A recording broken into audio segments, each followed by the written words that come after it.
সামাজিক যোগাযোগ মাধ্যমে জিন, তান্ত্রিক ও কবিরাজের নামে প্রতারণা করে টাকা হাতিয়ে চক্রের ৩ সদস্যকে গ্রেপ্তার করেছে পিবিআই। সংস্থাটি জানায়, গত কয়েক মাসে এমন চক্রের ফাঁদে পড়ে ক্ষতিগ্রস্ত হয়েছেন কয়েকশো মানুষ, যাদের মধ্যে পটাশ চিনির বিক্রিয়ায় দগ্ধ হয়েছেন প্রায় ২০০ জন। নগদ নিয়ে এলো হার না মানা হার অফার। সর্বনিম্ন ১০,০০০ টাকা রেমিটেন্স নগদে পাঠালে থাকছে স্বর্ণের হার জেতার সুযোগ।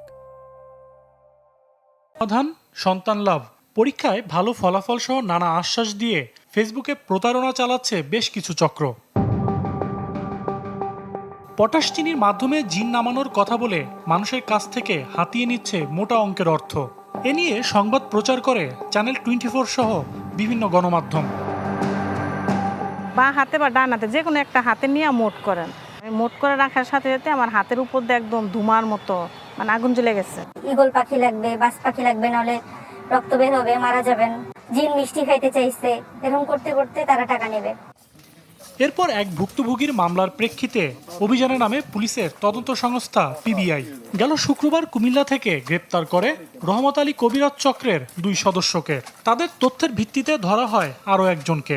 সংবাদ সম্মেলনে পিবিআই জানায়, গ্রেপ্তারকৃতরা বেদে সম্প্রদায়ের সদস্য।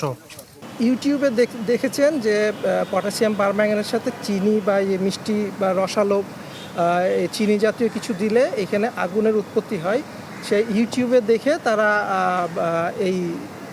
এটা তার মাথায় আসে, এই প্রতারণার কৌশল তাদের মাথায় আসে এবং আমরা যেটা পাইছি, ওনারা হচ্ছে বেদে সম্প্রদায়ের লোক। পিবিআই জানায়, ভারতে অবস্থান করে তান্ত্রিক পরিচয়ে দীর্ঘদিন ধরে প্রতারণা করছিল চক্রটি। এমন আরও কয়েকটি চক্রকে ধরতে কাজ করছে সংস্থাটি। তারা এই ধরনের প্রতারণা শুধু বাংলাদেশে না, ভারতেও করে। ভারতের পেমেন্টটা হয় হচ্ছে গুগল পেতে এবং তারপরে এইটা হুন্ডির মাধ্যমে তারা দেশে নিয়ে আসে। অনলাইন কবিরাজ ও ভুয়া তান্ত্রিকদের বিষয়ে মানুষকে সচেতন থাকার আহ্বান জানিয়েছে পিবিআই। প্রতারণার তথ্য পেলে আইনশৃঙ্খলা বাহিনীকে জানানোরও অনুরোধ তাদের। সজল সাইক, চ্যানেল 24, ঢাকা।